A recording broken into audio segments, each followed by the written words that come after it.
Welcome to the English classroom. आज हम class 10 English का पहला चैप्टर पढ़ने जा रहे हैं। A letter to God written by G.L. Fuentes.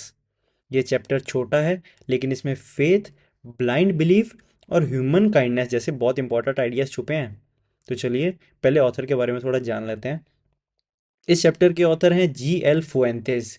ये मेक्सिको के राइटर थे और अपनी राइटिंग में आम लोगों, फार्मर्स और रूरल लाइफ की प्रॉब्लम्स को दिखाते थे।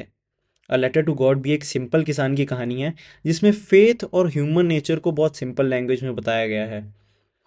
अब स्टोरी का मेन कैरेक्टर है लेंचो। लेंचो एक गरीब किसान था जो कि अपनी फैमिली के साथ एक पहाड़ी एरिया में रहता था। उसकी पूरी ज़िंदगी उसकी फसल पर डिपेंड करती थी। अच्छी फसल के लिए उसे सिर्फ एक ही चीज़ चाहिए होती थी और वो है बारिश। एक दिन बारिश होती है और लेंचो बहुत खुश होता है, लेकिन थोड़ी ही देर में ये बारिश हेल स्टॉर्म में बदल जाती है। बर्फ के गोले गिरते हैं और कुछ ही मिनट्स में लैंचो की पूरी फसल बर्बाद हो जाती है। अब लैंचो और उसकी फैमिली भूख के खतरे में आ जाते हैं। इस मुसीबत के बाद भी लैंचो जो है वो हिम्मत नहीं हारता। उसको गॉड पे पूरा भरोसा होता है। लैंचो मानता है कि गॉड सब देख रहे हैं और उसकी ज़रूर मदद करेंगे। इसीलिए वो सीधा गॉड को एक लेटर ही लिख देता है और उनसे 100 पेसोस मांगता है ताकि वो अपनी फसल दोबारा उगा सके। लैंचो को पूरा यकीन होता है कि गॉड उसका लेटर पढ़ेंगे। ये लेटर पोस्ट ऑफिस पहुंचता है। पोस्ट मास्टर जो है जब लेटर पढ़ता है तो पहले उसे हंसी आती है, लेकिन फिर वो लैंचो के फेथ से बहुत इम्प्रेस हो जाता है। वो सोचता है कि इस आदमी का फेथ टूटना नहीं चाहिए। इसलिए वो अपने स्टाफ से पैसे कलेक्ट करता है और कुछ अपनी सैलरी से भी देता है। लेकिन वो सिर्फ 70 ही इकट्ठा कर पाता है। फिर वो पैसा लैंचो को भेज देता है और एनवलप पे साइन करता है गॉड। जब लैंचो को पैसा मिलता है तो वो बिल्कुल सरप्राइज नहीं होता है। उसे पूरा भरोसा होता है कि ये पैसे गॉड ने ही भेजे हैं।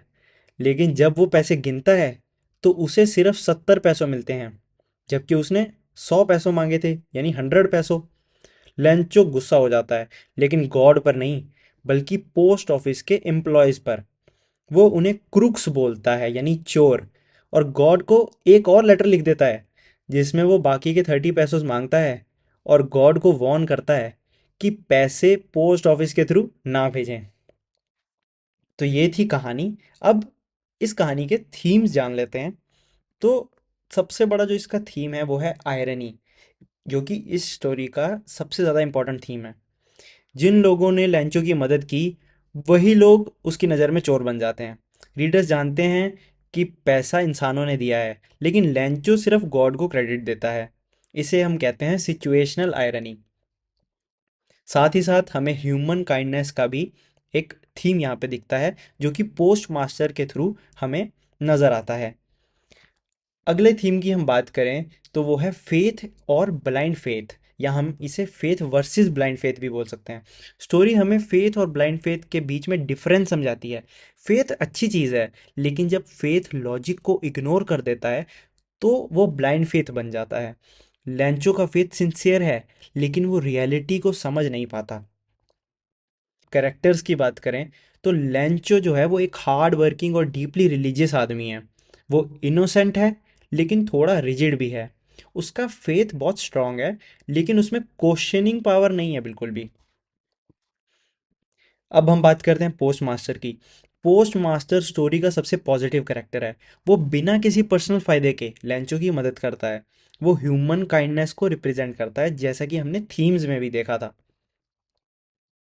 अब अगर वन लाइन समरी की बात करें या एक लाइन में इस पूरी स्टोरी का सार बताएं तो यहाँ पे जो लिखा है उस हिसाब से, a letter to God highlights human kindness and the irony of blind faith, जो कि हमने थीम्स में भी देख लिया।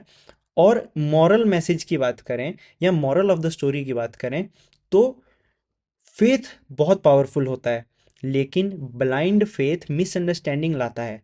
इंसानी मदद को पहचानना बहुत ज़रूरी है। उसके लिए ग्रैटिट्यूड और अंडरस्टैंडिंग भी बहुत इंपॉर्टेंट है। तो दोस्तों, अ लेटर टू गॉड के थ्रू हमने देखा कि फेथ कितना पावरफुल होता है। लेकिन जब फेथ ब्लाइंड हो जाता है तो वो मिसअंडरस्टैंडिंग भी क्रिएट कर सकता है। इस चैप्टर का सबसे इंपॉर्टेंट मैसेज ये है कि इंसानी मदद को पहचानना और अप्रिशिएट करना बहुत ज़रूरी है। अगले वीडियो में हम अ लेटर टू गॉड के एग्ज़ाम इंपॉर्टेंट क्वेश्चंस देखेंगे। Thank you for watching. अगर वीडियो यूज़फुल लगी हो तो चैनल को सब्सक्राइब कर सकते हैं। Thank you and bye.